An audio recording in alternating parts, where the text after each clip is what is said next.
what made me write the book is I just kind of remembered all this time that went by, all these great things that happened so far in my lifetime. Um, I saw the moon landing, I saw the Beatles, I had a high school coach in basketball who played for the Harlem Globetrotters. Um, and I also saw the technology advanced. And I remember the slide rule when I still first started my first year of high school. The calculator came out. And I went from there. I have had an interesting career so far. And some of it was really wrapped around technology. I watched us go from the typewriter to the computer. I watched us go from, let's say, basic technology of calculators going right into Facebook and Google. And I saw this transformation because once upon a time, it's in the book too, I worked as a salesperson in selling office equipment back in the 1980s. And I saw some of the first word processors. I was exposed to that. I was exposed to factories, plants. I saw how the technology worked. But perhaps what made me write the book as well, in addition to other reasons, is the fact that I saw how our morality changed. I saw how our culture changed.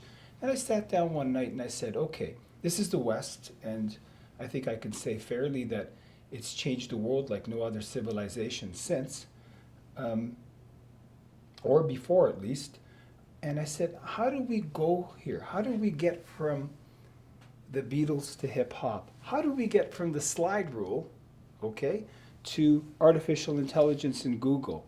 What changed the world more? Was it electricity or was it Facebook? So I started asking these questions, and really, to say it quite simply, the book, as it's promoted, is really a personal journey into pop and technological culture, if you will. And that's really the story of the book. And I think in my lifetime, I wanted to finally create something that I could put on paper in a book and be done with it. In my book, I talk about the future of tomorrow. And some of the things we already know is going to happen. We're going to have alternative energy.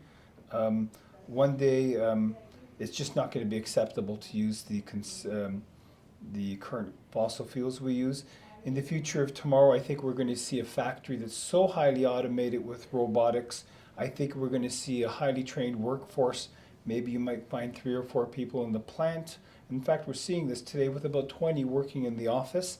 I think the people that master that type of technology will be the new middle class. And unfortunately, will not be some of the more repetitive jobs that currently pay middle class salaries. And that's one thing that's said. I think we've had such a diversion of thinking in this world.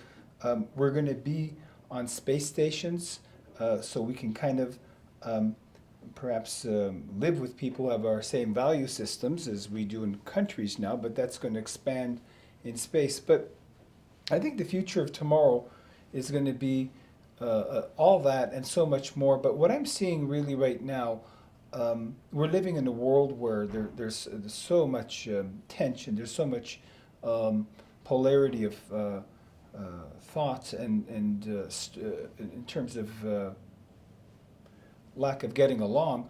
I think we are destroying our planet so much right now. Our survivability is going to be based on really one of two things. Either are we going to destroy this planet first, or are we going to develop the technology to leave this planet and colonize, let's say, planets and live on space stations? I think that's where the manifest destiny of humans is going to lie in the next 100 or 200 years. And that to me is some, but not all, the future of tomorrow.